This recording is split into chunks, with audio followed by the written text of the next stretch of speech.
What I love so much about art is how it amplifies the diversity in us while also strengthening the bonds we all share. What's so interesting about it is the process of creation and how everyone's is different. It's almost like a fingerprint. From routines to styles, moods, and perspectives, they all have a major influence in the outcome of our art.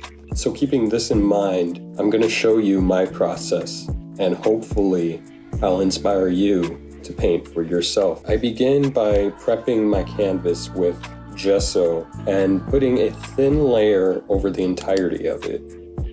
I do this so my first layer of paint spreads out a lot smoother on the canvas and I can save more paint doing it this way. When sketching, I like to restrict myself from details, clear my mind, and focus only on the movement of my hand and the gliding of the pencil.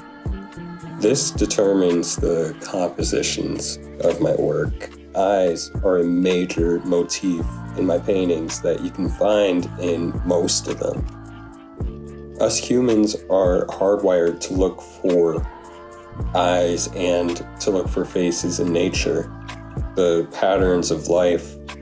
And so I put them in my art pieces to give them not only a structure, but a sense of a presence, almost like they're in the same room as you, or you're in the same room as them, to be opposite.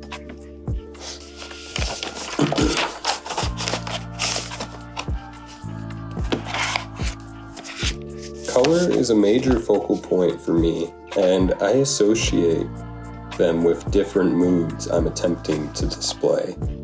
Spring's been on my mind a lot, and it's my favorite time of year. It's when life is flourishing and beginning to grow.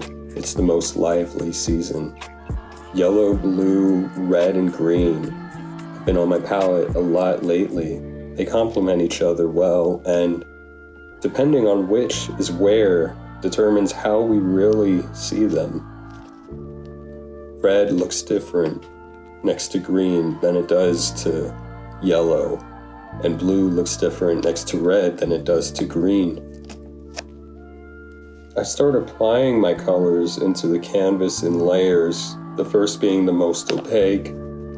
So in a sense, it's to make it easier for me to make quick fixes and also leaving no texture behind.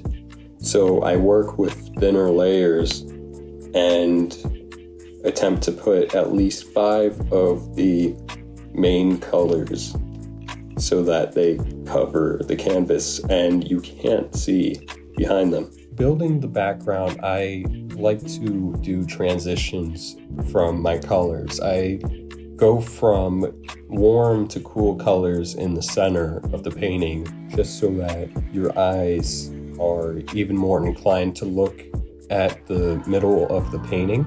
And to reinforce this idea, I create values for each base of the painting, going from dark into light.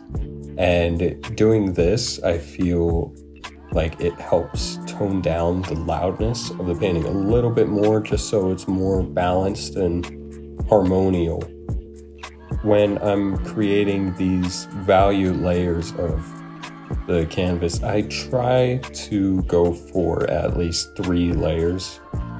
This gives the color a lot more coverage and it appears less opaque this way. And the paintbrush that I'm using to do this is just your typical liner brush. It's my favorite one for this area of the painting because it typically gives me a lot smoother lines. After finishing all of the line work and cleaning up the painting, that's when I finally go and work on the eyes, and I use a lot of layers of white and that really light blue just because I want these to pop out the most and look the cleanest. And this time I'm going for green eyes. And the reason why I'm doing this is because green isn't too present on the actual painting. And I felt like it gave the painting a lot more balance in doing so. So this has been my process for creating one of my paintings. Comment down below your process. It doesn't have to be for painting. It could be for writing, music, any other medium, really. And yeah, let me know. Click the like button, subscribe, and hit the notification bell. Thank you for joining me.